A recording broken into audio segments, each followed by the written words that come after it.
आज म गिला पिठा बनाउँछु। मैले सानो बाटीको 1 बाटी चावल धुइधाइ गरेर मैले मिक्सर ग्राइन्डरमा कुटेर रेडी गरेछु अनि 1 बाटी मैदा लिएको छु।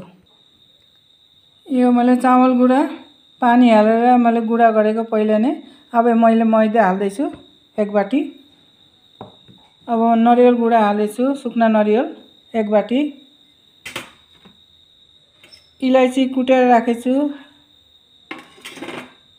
इलायची हाले। बेकिङ पाउडर थोड़ा हाल्दै छु।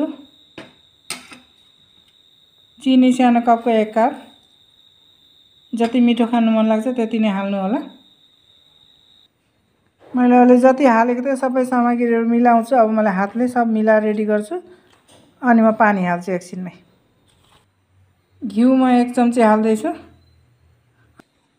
घिउ हालिसके म यसलाई एकदम मिलाउँछु, मज्जाले मिलाएर एकछिन त्यहाँबाट पानी हाल्छु म पानी हाल्दै छु अब म मुछ्दै छु।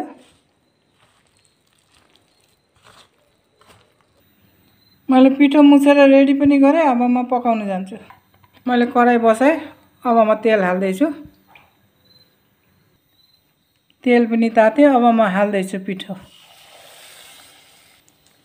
अब म हातले हाल्दै छु, चम्चीले पनि हाल्न सक्नुहुन्छ, आफ्नो आफ्नो चोइस हो। अब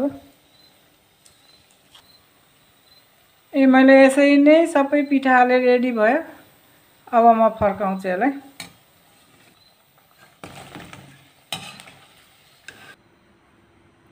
मैले गिला पिठा बनाएर रेडी गरे, पाक्यो। अब हजुरलाई खानु मन लाग्ने यसरी बनाउनु होला। मैले बनाएको रेसिपी हेरेर लाइक, कमेन्ट, शेयर गरिदिनु होला।